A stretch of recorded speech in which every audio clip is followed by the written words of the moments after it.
నమస్కారం ETV news కి స్వాగతం. ముందుగా ముఖ్యాంశాలు. ఆంధ్రప్రదేశ్ డీజీపీగా ద్వారకా తిరుమలరావు సీనియారిటీ ప్రాతిపదికన నియామకం. త్వరలో మరికొందరు ఐపీఎస్లు, కలెక్టర్లు, ఎస్పీల బదిలీలు.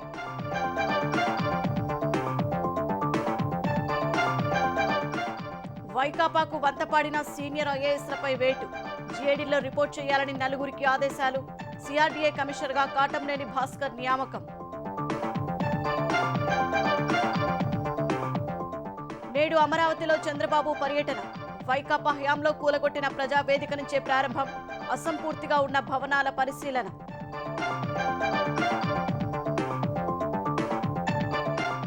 తెలంగాణలో దశల వారీగా రైతు రుణమాఫీ. జూలై మొదటి వారం నుంచి ఆగస్టు 15 వరకు చేసేలా ప్రణాళిక. 5 ఎకరాల వరకే రైతు భరోసా ఇచ్చే యోచన. త్వరలో తెలంగాణ మంత్రివర్గ విస్తరణ. ఈ విడతలో నలుగురికి చోటు దక్కే అవకాశం. ఇప్పటికే అధిష్టానంతో చర్చలు జరిపిన సీఎం రేవంత్ రెడ్డి.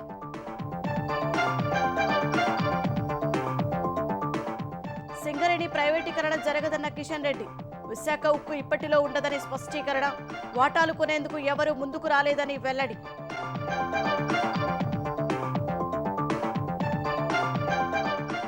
నీట్పై దుమారం వేళ ఎన్టీఏ కీలక నిర్ణయం. అవకతవకల ఆరోపణల మధ్య యూజీసీ నెట్ పరీక్ష రద్దు. సిబిఐ దర్యాప్తునకు కేంద్ర విద్యాశాఖ సిఫారసు.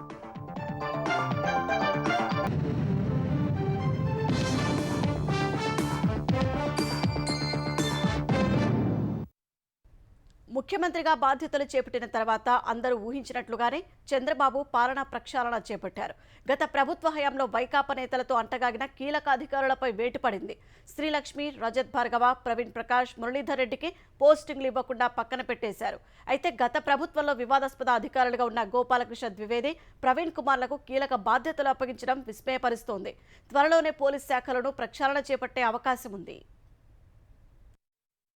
ఏపీలో గత ప్రభుత్వ హయాంలో వైకాపా నేతల అండ చూసుకుని రెచ్చిపోయిన అధికారులపై వేటు తప్పదని ఎన్నికల ముందు పదే పదే చెప్పిన చంద్రబాబు సీఎంగా బాధ్యతలు చేపట్టాక ఒకేసారి 21 మంది కీలక అధికారులకు స్థానచలనం కల్పించారు. వైకాపా నేతలతో అంటకాగిన సీనియర్ అధికారులకు పోస్టింగ్ ఇవ్వకుండా పక్కన పెట్టారు. కీలక శాఖల కార్యదర్శులు, విభాగాధిపతులుగా ఉన్న పలువురిని బదిలీ చేశారు. జగన్ అవినీతి కేసుల్లో అభియోగాలు ఎదుర్కొంటున్న శ్రీలక్ష్మి వైకాపా అధికారంలోకి రాగానే తెలంగాణ కేడర్ నుంచి ఏపీకొచ్చారు. కార్యదర్శి హోదాలో ఉన్న ఆమెకు జగన్ చకచక పదోన్నతులు కల్పించి ప్రత్యేక ప్రధాన కార్యదర్శిని చేశారు. పురపాలక శాఖ బాధ్యతలు చేపట్టిన ఆమె అమరావతి విధ్వంసం, ఋషికొండపై జగన్ కోసం విలాసవంతమైన భవనాల నిర్మాణంలో కీలకంగా వ్యవహరించారు. ఫలితంగా ఆమెపై బదిలీ వేటు వేస్తూ సాధారణ పరిపాలనా శాఖలో రిపోర్టు చేయాలని ప్రభుత్వం సూచించింది. మరో కీలక అధికారి రజత్ భార్గవ ఎక్సైజ్, పర్యాటక శాఖల ప్రత్యేక ప్రధాన కార్యదర్శిగా అనేక వివాదాస్పద నిర్ణయాలు తీసుకున్నారు. జే బ్రాండ్ల మద్యంతో వైకాపా పెద్దలు సాగించిన అడ్డగోలు దోపిడీకి పూర్తిగా సహకరించారనే ఆరోపణలు ఉన్నాయి. వైకాపా అధికారంలోకి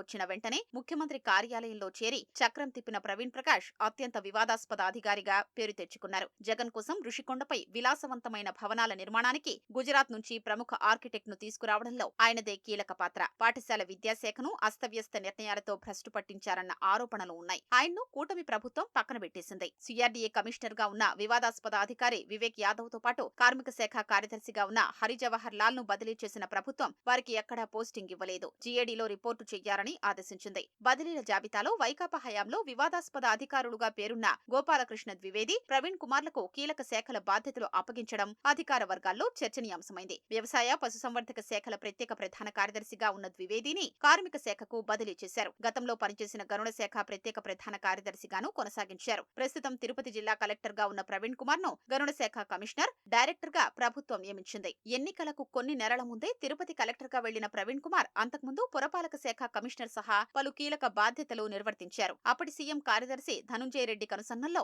వివాదాస్పద నిర్ణయాలు తీసుకున్నారు. అలాంటి అధికారికి మళ్లీ కీలక బాధ్యతలు అప్పగించడం చర్చనీయాంశమైంది. ఇక ప్రస్తుతం భూ పరిపాలనా శాఖ ప్రత్యేక కమిషనర్ గా ఉన్న జి సాయి ప్రసాద్ ను జలవనరుల శాఖ ప్రత్యేక ప్రధాన కార్యదర్శిగా ప్రభుత్వం నియమించింది. పోస్టింగ్ కోసం ఎదురు చూస్తున్న మరో సీనియర్ ఐఏఎస్ అధికారి బుడితి రాజశేఖర్ కు వ్యవసాయ శాఖ ప్రత్యేక ప్రధాన కార్యదర్శి బాధ్యతలు అప్పగించింది. గవర్నర్ కు ప్రత్యేక ప్రధాన కార్యదర్శిగా పనిచేస్తున్న అనిల్ కుమార్ సింఘాల్ ను కీలక కీలకమైన పురపాలక శాఖకు మార్చింది. రవాణా, రోడ్లు, భవనాల శాఖ కార్యదర్శిగా ఉన్న ప్రద్యుమ్నను ముఖ్యమంత్రి కార్యదర్శిగా నియమించింది. కీలకమైన సిఆర్డీఏ పగ్గాల్ని కాటమనేని భాస్కర్ కు అప్పగించింది. అమరావతి నిర్మాణాన్ని మళ్లీ పరుగులు పెట్టించాలంటే సమర్థుడైన భాస్కర్ వంటి అధికారితోనే సాధ్యమని చంద్రబాబు భావించారు. ఇక ఉన్నత విద్యాశాఖ ముఖ్య కార్యదర్శిగా ఉన్న శ్యామలరావుని ఇటీవల టీటీడీ ఈవోగా బదిలీ చేయగా ఆయన స్థానంలో ఇప్పుడు సౌరభ్ గౌర్ ని ఆ శాఖ కార్యదర్శిగా ప్రభుత్వం నియమించింది. నైపుణ్యాభివృద్ధి శాఖ ముఖ్య కార్యదర్శిగాను ఆయనకు పూర్తి అదనపు బాధ్యత అప్పగించింది. పాఠశాల విద్యాశాఖ ముఖ్య కార్యదర్శిగా కోన శశిధర్ ను నియమించింది. ప్రస్తుతం నిర్వహిస్తున్న ఐటీ శాఖ పూర్తి అదనపు బాధ్యతలు ఆయనకే అప్పగించింది. వైకాపా హయాంలో ఆర్థిక శాఖను భ్రష్టు పట్టించిన ఆ శాఖ కార్యదర్శి సత్యనారాయణ స్థానంలో జానకిని కార్యదర్శిగా నియమించింది. మరో కార్యదర్శిగా వాడ్రేవ్ వినయ్ చందన్ ను నియమించింది. ఆర్థిక శాఖ ప్రత్యేక ప్రధాన కార్యదర్శిగా ఉన్న రావత్ కు స్థానచలనం ఖాయమని తెలుస్తోంది. ప్రస్తుత బదిలీల జాబితాలో ఆయన పేరు లేకున్నా 1-2 రోజుల్లో నిర్ణయం వెలువడే అవకాశం ఉంది. ఆయన స్థానంలో కేంద్ర సర్వీసులో ఉన్న పీయూష్ కుమార్ ని నియమిస్తారని తెలుస్తోంది. 2-3 రోజుల్లో మరికొందరు కార్యదర్శులు, విభాగాధిపతులు బదిలీలు జరగనున్నాయి. జిల్లా కలెక్టర్లు, ఎస్పీల్ని ప్రభుత్వం మార్చనుందని తెలుస్తోంది. ఆంధ్రప్రదేశ్ డీజీపీగా సీనియర్ ఐపీఎస్ అధికారి సీఎస్ ద్వారకా తిరుమలరావును ప్రభుత్వం నియమించింది. ప్రస్తుతం ఏపీఎస్ఆర్టీసీ ఎండీగా విధులు నిర్వహిస్తున్న ద్వారకా తిరుమలరావును కోఆర్డినేషన్ విభాగం డీజీపీగా నియమించి పోలీసు దళాల అధిపతిగా పూర్తి అదనపు బాధ్యతలు అప్పగించింది. ఈ మేరకు ఉత్తర్వులు జారీ చేసిన ప్రభుత్వ ప్రధాన కార్యదర్శి నీరబ్ కుమార్ ప్రసాద్ ఉత్తర్వులు జారీ చేశారు. ఈ ఉత్తర్వులు తక్షణం అమల్లోకి వచ్చినట్లు స్పష్టం చేశారు. 1989 బ్యాచ్ ఐపీఎస్ అధికారి అయిన ద్వారకా తిరుమలరావు ఏపీ క్యాడర్ అధికారుల సీనియారిటీ జాబితాలో మొదటి స్థానంలో ఉన్నారు. తన కెరీర్లో కర్నూలు ఏఎస్పీగా మొదటి పోస్టింగ్ చేపట్టిన ఆయన తర్వాత కామారెడ్డి, ధర్మవరంలో ఏఎస్పీగా పనిచేశారు. ఎస్పీగా పదోన్నతి పొందాక అనంతపురం, కడప, మెదక్ జిల్లాలతో పాటు విజయవాడ రైల్వే సిఐడి, సిబిఐ విభాగాల్లో ఎస్పీగా పనిచేశారు. అనంతపురం, హైదరాబాద్ రేంజ్లతో పాటు ఎస్ఐబిలో డీఐజీగా బాధ్యతలు నిర్వహించారు. ఆక్టోపస్ కౌంటర్ ఇంటెలిజెన్స్ విభాగాల్లో ఐజీగా పనిచేశారు. సైబరాబాద్, విజయవాడ నగర పోలీస్ కమిషనర్గాను బాధ్యతలు నిర్వహించారు. తిరుమలరావుకు నిక్కచ్చిగా వ్యవహరించే అధికారిగా గుర్తింపు ఉంది. అమరావతి పునర్నిర్మాణమే లక్ష్యంగా ముఖ్యమంత్రి చంద్రబాబు నేడు రాజధానిలో పర్యటించనున్నారు. గతంలో చేపట్టిన నిర్మాణాలను పరిశీలించనున్న చంద్రబాబు ఉన్నత స్థాయి సమీక్షలో అమరావతి అభివృద్ధిపై కీలక నిర్ణయాలు తీసుకోనున్నారు. చంద్రబాబు సారథ్యంలో రాజధాని కల సాకారమవుతుందని రైతులు ధీమా వ్యక్తం చేశారు.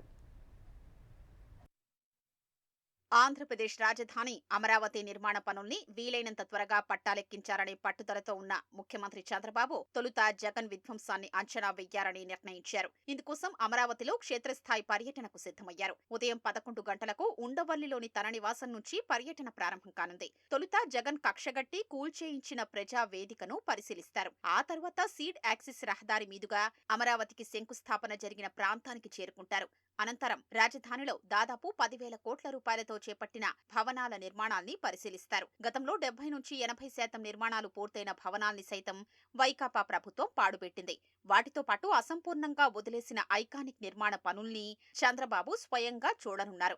అనంతరం సిఆర్డీఏ కార్యాలయం వద్ద మీడియాతో మాట్లాడతారని పురపాలక శాఖ మంత్రి నారాయణ చెప్పారు. ఎమ్మెల్యే క్వార్టర్స్, తర్వాత ఎమ్మెల్సీ క్వార్టర్స్, తర్వాత అధికారులకు నిర్మించిన క్వార్టర్సు, అదేవిధంగా ప్రిన్సిపల్ సెక్రటరీస్, మినిస్ట్రీ నిర్మించిన విల్ హౌస్, వీటిలన్నింటినీ విజిట్ చేస్తారు. ఇప్పటికే అమరావతి నిర్మాణ సంబంధిత దస్త్రాల బూజు దులిపిన సిఆర్డీఏ అధికారుల గుండెల్లో చంద్రబాబు పర్యటన రైళ్లు పరిగెత్తిస్తోంది. పోలవరం ప్రాజెక్టు విషయంలో అధికారుల నిర్లిప్తతపై చంద్రబాబు అధికారుల్ని గట్టిగా నిలదీశారు. ఇప్పుడు అమరావతిని నాశనం చేయడంపై చంద్రబాబు ఏమంటారోనని సిఆర్డీఏ అధికారులు గుబులు చెందుతున్నారు. యుద్ధ ప్రాతిపదికన జంగిల్ క్లియరెన్స్ చేసి సీడ్ యాక్సిస్ రోడ్డుపై విద్యుత్ దీపాల్ని పునరుద్ధరించిన అధికారులు తదుపరి పనుల్ని చంద్రబాబుకు వివరించే అవకాశం ఉంది. మరోవైపు చంద్రబాబుకు ఘన స్వాగతం పలకనున్న రాజధాని రైతులు కౌలు బకాయిలు సహా వివిధ సమస్యల పరిష్కారాన్ని ఆశిస్తున్నారు. సింగపూర్ని తలపిస్తాను, ఇక్కడ రాజధాని అనే ఏదైతే చెప్పారో మా బాబు గారు, ఖచ్చితంగా అలాంటి రాజధాని మాకు నిర్మిస్తారనే ఒక నమ్మకం బాబు గారి మీద ఉంది. ఎన్నో నిర్మాణాలు జరుగుతాయి, ఎంతో మందికి ఉపాధి అవకాశాలు ఇక్కడ కల్పిస్తే మన బిడ్డల భవిష్యత్తు బాగుంటుంది. కాబట్టి ఆ పూర్తి నమ్మకంతోనే వారు చేస్తారనే నమ్మకం ఉంది. ఇంకొక 2 నెలల్లోనే అమరావతిలో మీరు ఏ విధంగా అయితే ఆపేశారో ఆ పనులన్నీ కూడా కాంట్రాక్టర్లను పిలిచి కంప చెట్లు మొత్తం పీకేసి అమరావతికి పూర్వ వైభవం తీసుకురాబోతున్నారు. రాజధానిలో 80% పైగా పూర్తయిన నిర్మాణాల్ని వీలైనంత త్వరగా వినియోగంలోకి తీసుకురావాలని యోచిస్తున్న చంద్రబాబు అసెంబ్లీ సమావేశాల తరువాత అమరావతిపై ఉన్నత స్థాయి సమావేశం నిర్వహించి పనులపై అధికారులకు దిశానిర్దేశం చేయనున్నారు. ఆంధ్రప్రదేశ్ ఉప ముఖ్యమంత్రి పవన్ కళ్యాణ్ తొలి సమావేశంలోని అధికారులకు వివిధ అంశాలపై ప్రశ్నల వర్షం కురిపించారు. విజయవాడ క్యాంపు కార్యాలయంలో బాధ్యతల స్వీకరణ తర్వాత పంచాయతీరాజ్ గ్రామీణాభివృద్ధి శాఖలపై పవన్ అధికారులతో ఏకంగా 10 గంటల పాటు సమీక్ష చేపట్టారు. వివిధ అంశాలపై అధికారులు పవర్ పాయింట్ ప్రజెంటేషన్ ఇవ్వగా వాటిపై మంత్రి తనకున్న అనుమానాలు వ్యక్తం చేశారు. పంచాయతీలకు కేంద్రం ఇచ్చిన నిధులు ఎందుకు మళ్లించారన్న పవన్ ఉపాధి వేతనాలు చెల్లింపులో జాప్యానికి కారణాలు సహా మిగతా అంశాలపై ఆరా తీశారు. పంచాయతీలకు సమాంతరంగా గ్రామ సచివాలయాల ఏర్పాటు అవసరం ఎందుకొచ్చిందని నిలదీశారు. సర్పంచులకు వాటిపై పర్యవేక్షణ నియంత్రణ లేకపోతే ఎలా అని ప్రశ్నించారు. ఊహించని రీతిలో ఎదురైన ప్రశ్నలకు సరిగా సమాధానాలు చెప్పలేక అధికారులు నీళ్లు నమిలారు. ఫలితంగా మరోసారి సమగ్రంగా చర్చిద్దామని సంసిద్ధులై ఉండాలని పవన్ సూచించారు. తెలంగాణలో వచ్చే నెల మొదటి వారం నుంచి ఆగస్టు 15 వరకు రైతు రుణమాఫీని దశలవారీగా అమలు చేసే ఆలోచనలో ప్రభుత్వం ఉన్నట్లు తెలుస్తోంది. అమలుకు కసరత్తు చేస్తున్న ప్రభుత్వం ఇప్పటికే మార్గదర్శకాలు, నిధుల సమీకరణ తదితర అంశాలపై ఓ నిర్ణయానికి వచ్చినట్లు సమాచారం. మొదట 1,00,000 వరకు, తర్వాత 1,50,000 వరకు రుణాలను మాఫీ చేసిన అనంతరం 2 లక్షల వరకు అప్పు ఉన్నవారికి 2 విడతల్లో మాఫీ చేయాలని యోచిస్తున్నట్లు తెలిసింది. ఆగస్టు 15 కల్లా రైతు రుణమాఫీని అమలు చేస్తామని ప్రకటించిన ముఖ్యమంత్రి రేవంత్ రెడ్డి కొన్ని రోజులుగా ఆర్థిక శాఖ అధికారులు, మంత్రివర్గ సహచరులతో ఈ అంశంపై విస్తృతంగా చర్చించినట్లు తెలుస్తోంది. కేంద్రం కిసాన్ సమ్మాన్ నిధి పథకానికి రూపొందించిన మార్గదర్శకాల్ని కూడా అధ్యయనం చేసిన ప్రభుత్వం రుణమాఫీ అమల్లో కేంద్ర మార్గదర్శకాల్ని పరిగణలోకి తీసుకోవాలని నిర్ణయించినట్లు సమాచారం. దీని ప్రకారం సంస్థలకు ఉన్న భూములకు కేంద్ర, రాష్ట్ర ప్రభుత్వాలు, రాజ్యాంగ పదవుల్లో ఉన్న వారికి ప్రస్తుత మాజీ మంత్రులు, ఎంపీలు, ఎమ్మెల్యేలు, ఎమ్మెల్సీలు, మేయర్లు, జిల్లా పరిషత్ చైర్మన్లు, కేంద్ర, రాష్ట్ర ప్రభుత్వ ఉద్యోగులు, డాక్టర్లు, ఇంజనీర్లు, లాయర్లు, చార్టెడ్ అకౌంటెంట్లు ఇలా పలు రంగాలకు చెందిన వారు భూములపై తీసుకున్న రుణానికి మాఫీ ఉండదు. వీటన్నింటినీ పరిగణలోకి తీసుకున్న తరువాత సుమారు 26 లక్షల రైతుల కుటుంబాలకు రుణమాఫీ అమలు చేయాల్సి రావచ్చని అంచనా వేస్తున్నారు. విశ్వసనీయ వర్గాల సమాచారం ప్రకారం జూలై మొదటి వారం నుంచి దశలవారీగా రుణమాఫీ అమలు చేసే ఆలోచనతో ఉన్నట్లు సమాచారం. మొదట 1,00,000 వరకు ఉన్న రుణాన్ని మాఫీ చేయనున్నట్లు తెలుస్తోంది. దీనికి సుమారు 6,000 కోట్లు అవసరమని సమాచారం. తర్వాత 1,50,000 వరకు అమలు చేసే అవకాశం ఉంది. దీనికి మరో 6,500 కోట్లు అవసరమని సమాచారం. ఈ 2 దశల్లో సుమారు 16 లక్షల రైతు కుటుంబాలకు రుణమాఫీ అమలవుతుందని తెలిసింది. 2 లక్షల వరకు ఉన్న వారికి తరువాత 2 దశల్లో అమలు చేయనున్నట్లు సమాచారం. జూలైలో కేంద్ర బడ్జెట్ ప్రవేశపెట్టిన వెంటనే రాష్ట్ర ప్రభుత్వం బడ్జెట్ను ప్రవేశపెట్టి రుణమాఫీ అమలుకు నిధుల్ని సమీకరించే అవకాశం ఉన్నట్లు తెలుస్తోంది. రుణమాఫీకి అర్హత నిర్ధారణే ప్రధాన అజెండాగా సీఎం రేవంత్ రెడ్డి అధ్యక్షతన ఈ నెల 21న సాయంత్రం 4 గంటలకు సచివాలయంలో తెలంగాణ మంత్రివర్గ సమావేశం జరగనుంది. రుణమాఫీకి సుమారు 30,000 కోట్లు అవసరమని ఆర్థిక శాఖ ప్రతిపాదించగా అందుకు అవసరమైన నిధుల సేకరణ, విధి విధానాల రూపకల్పనపై కీలక నిర్ణయాలు తీసుకోనుంది. ఆదాయ పన్ను చెల్లించే వారికి రుణమాఫీ వర్తింపజేయాలా లేదా అనే కోణంలోనూ చర్చించనుంది. మరోవైపు రైతు భరోసా అమలుకు సంబంధించిన మార్గదర్శకాలపైన తెలంగాణ ప్రభుత్వం ఇప్పటికే చర్చించి ఒక నిర్ణయానికి వచ్చినట్లు తెలుస్తోంది. గుట్టలు, కొండలు, రియల్ ఎస్టేట్ లేఅవుట్ల లాంటివన్నీ మినహాయించనున్నారు. సాగు చేసే రైతుకు మాత్రమే రైతు భరోసా దక్కాలనేది ప్రభుత్వ ఉద్దేశమని, దీనికి తగ్గట్లుగానే మార్గదర్శకాలు ఉంటాయని సంబంధిత వర్గాలు తెలిపాయి.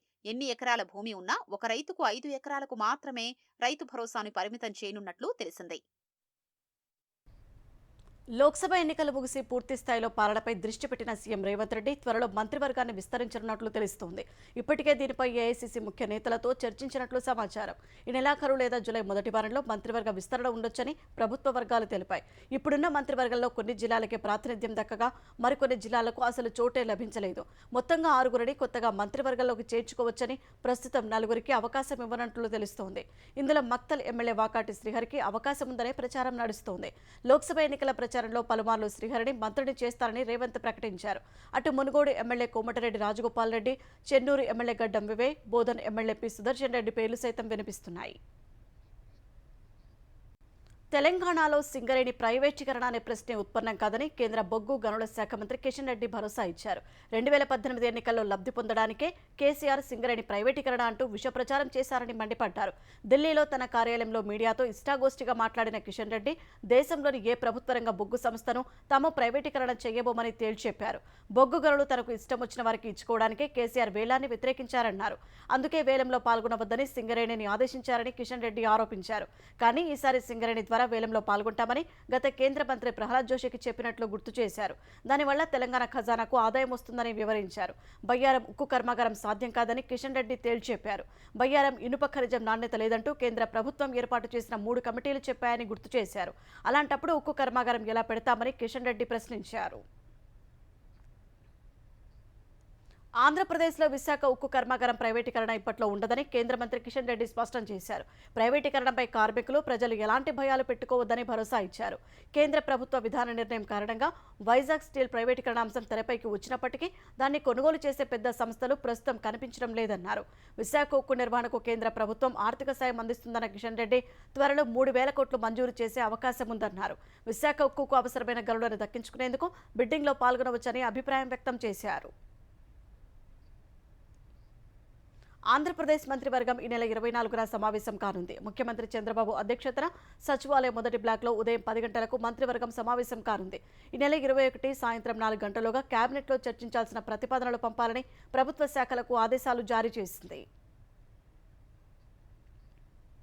ఆంధ్రప్రదేశ్ పౌర సరఫరాల శాఖ మంత్రి నాదెండ్ల మనోహర్ ఎన్టీఆర్ జిల్లా గొల్లపూడిలో ఆకస్మిక తనిఖీలు నిర్వహించారు. పౌర సరఫరాల శాఖ ఎమ్మెల్యేస్ పాయింట్లలో తనిఖీలు చేశారు. పౌర సరఫరాల శాఖ ద్వారా పంపిణీ చేసే సరుకులకు తూకం వేయించి బరువు తక్కువగా ఉండడాన్ని గమనించారు. ప్యాకింగ్లో లోపాలను కూడా గుర్తించారు. అధికారుల నుంచి వివరాలు సేకరించారు. అవకతవకలను ఉపేక్షించే సమస్య లేదని, బాధ్యులపై చర్యలు తీసుకుంటామని హెచ్చరించారు.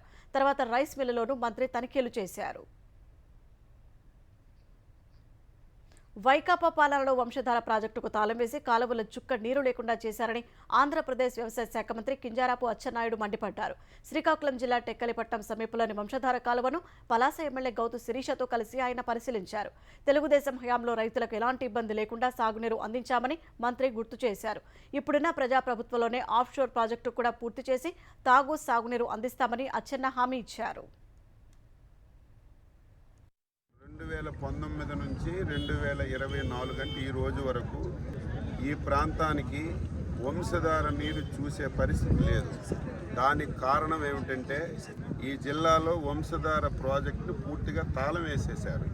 అసలు ఆ డిపార్ట్మెంట్ ఉందా, సచ్చిందా అనే పరిస్థితి తీసుకొచ్చారు. ఈ సంవత్సరం ఎక్కడైతే ఇబ్బందులు ఉన్నాయో ఇబ్బందులన్నీ కూడా సరిచేసి సకాలంలోనే ఈ ప్రాంతానికి సాగునీరు ఇచ్చే ప్రయత్నం చేస్తున్నాం. రేపు భవిష్యత్తులో ఎంటైర్ కెనాల్ సిమెంట్తో లైనింగ్ వేయించుకోగలిగితే మనకి శాశ్వతంగా నీటికి ఇబ్బంది ఉండదు. మాజీ మంత్రి జోగి రమేష్ కుటుంబ సభ్యులు జప్తులో ఉన్న అగ్రిగోల్డ్ భూములను ఆక్రమించి ఇతరులకు విక్రయించిన వైనంపై విజయవాడ పోలీసులు దృష్టి సారించారు. ఇప్పటికే విజయవాడ గ్రామీణ తహసీల్దార్ ఇచ్చిన నివేదికను క్షుణ్ణంగా పరిశీలించారు. జోగి కుటుంబం అక్రమాలపై నేడు రేపు కేసు నమోదు చేయనున్నట్లు తెలిసింది. ఈ దిశగా పోలీసులు ముమ్మరంగా కసరత్తు చేస్తున్నారు. ఈ ఉదంతంలో పలువురి పాత్ర ఉండగా మొత్తం వ్యవహారాన్ని న్యాయ సలహా కోసం నివేదించనున్నారు. రెండో పట్టణ పోలీసులు విజయవాడ గ్రామీణ మండలం అంబాపురంలోని వివాదాస్పద భూములను బుధవారం పరిశీలించారు. దీనికి సంబంధించి అన్ని దస్త్రాలను నగర సిపి రామకృష్ణ పరిశీలించారు. సర్వే నంబరు 87-88లో ఎంత విస్తీర్ణం ఎవరెవరి చేతులు మారిందనే అంశంపై దృష్టి సారించారు. జోగి కుటుంబ సభ్యులు, కొందరు రెవెన్యూ అధికారులు, సిబ్బంది సాయంతో అక్రమాలకు పాల్పడినట్లు గుర్తించారు. న్యాయ సలహా తీసుకుని ఆ మేరకు ముందుకు సాగాలని పోలీసులు యోచిస్తున్నారు. అక్రమాలు జరిగినట్లు స్పష్టంగా తేలగా జోగి కుటుంబ సభ్యులపై కేసు నమోదు కానుంది. యాదాద్రి భద్రాద్రి విద్యుత్ సంస్థల నిర్మాణం, ఛత్తీస్గఢ్ విద్యుత్ కొనుగోళ్లపై జస్టిస్ ఎల్ నరసింహారెడ్డి కమిషన్ విచారణ కొనసాగుతోంది. బీఆర్కే భవన్లో విద్యుత్ రంగ నిపుణులు జస్టిస్ నరసింహారెడ్డిని కలిసి పలు అంశాలపై వివరాలు అందజేశారు. గత ప్రభుత్వం 2014లోనే ఛత్తీస్గఢ్ విద్యుత్ కొనుగోళ్లు చేసుకుందని, అప్పటికే సింగరేణి, జూరాలలో విద్యుత్ ఉత్పత్తి పెరిగిందని విద్యుత్ రంగ నిపుణుడు తిమ్మారెడ్డి తెలిపారు.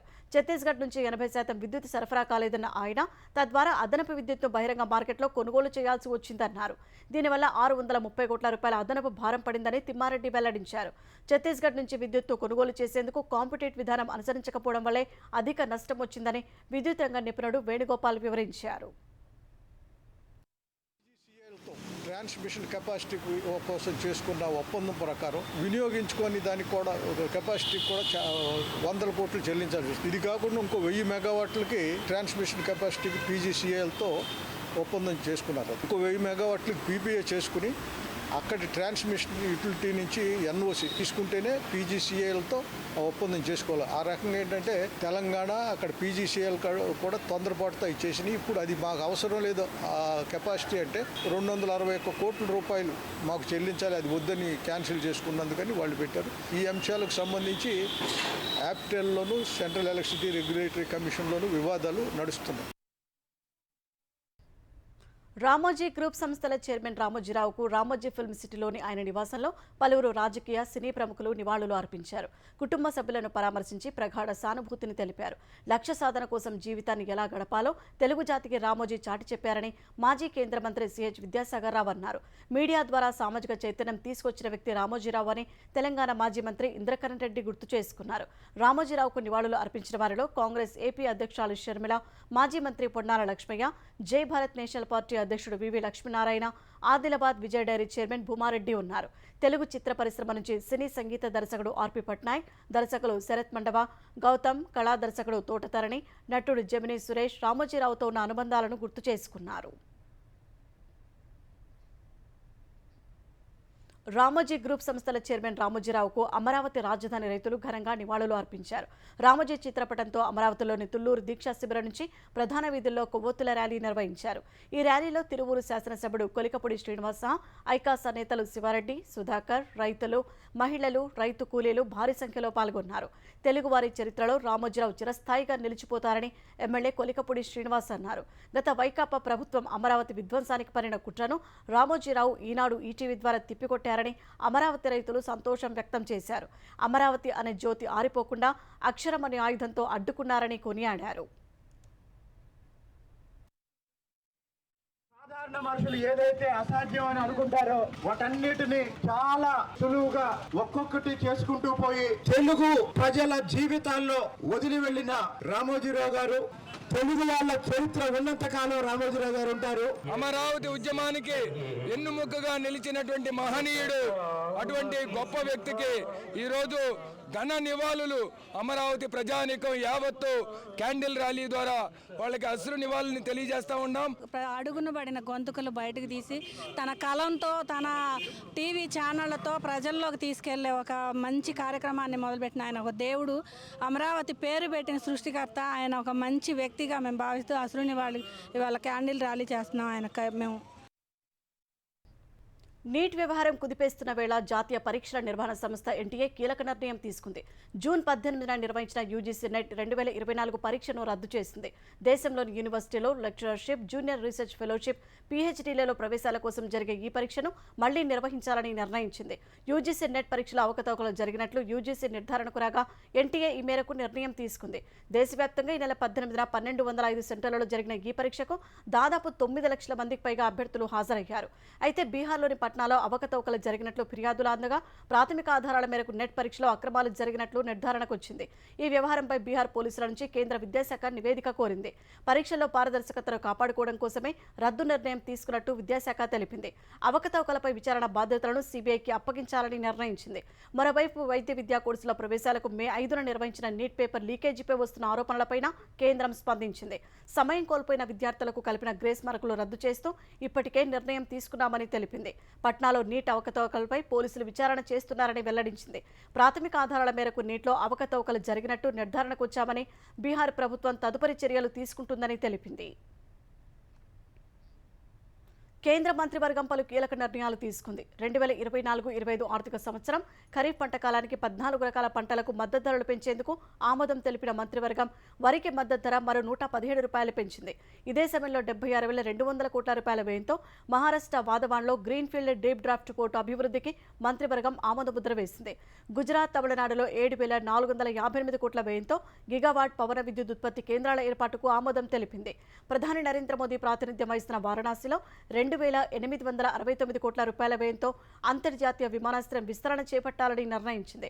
ఫోరెన్సిక్ శాఖలో ల్యాబ్ల నిర్మాణం, మౌలిక సదుపాయాలకు 2,254 కోట్ల రూపాయలు కేటాయించాలని నిర్ణయించింది. తమిళనాడులో కల్తీ మద్యం తాగి 25 మంది ప్రాణాలు కోల్పోయారు. మరో 60 మందికి పైగా ఆసుపత్రి పాలయ్యారు. తమిళనాడులోని కళ్ళకురిచి జిల్లాలో ఈ ఘటన చోటు చేసుకుంది. ఈ ఘటనలో మృతుల సంఖ్య మరింత పెరిగే అవకాశం ఉందని అధికారులు ఆందోళన వ్యక్తం చేశారు. కల్తీ మద్యం ఘటనపై తీవ్రంగా స్పందించిన తమిళనాడు ప్రభుత్వం ఆ జిల్లా కలెక్టర్ను బదిలీ చేసి ఎస్పీని సస్పెండ్ చేసింది. ఈ విషాదంపై సిబిసిఐడి దర్యాప్తునకు ఆదేశాలు జారీ చేసింది. ఈ ఘటనపై సీఎం స్టాలిన్ తీవ్ర దిగ్భ్రాంతి వ్యక్తం చేశారు. తనను ఎంతగానో కలిచివేసిందన్న ఆయన ఈ నేరానికి పాల్పడిన వారిని అరెస్టు చేసినట్లు చేస్తున్నట్లు పేర్కొన్నారు. ఇలాంటి ఘటనల్ని నివారించడంలో విఫలమైన అధికారులపైన చర్యలు తీసుకున్నట్లు సామాజిక మాధ్యమం ఎక్స్లో పోస్ట్ చేశారు. సమాజాన్ని నాశనం చేసే ఇలాంటి నేరాల్ని ఉక్కుపాదంతో అణిచివేస్తామని హెచ్చరించారు. బాధిత కుటుంబాలకు అవసరమైన సహాయ సహకారాలు అందిస్తామని స్టాలిన్ హామీ ఇచ్చారు.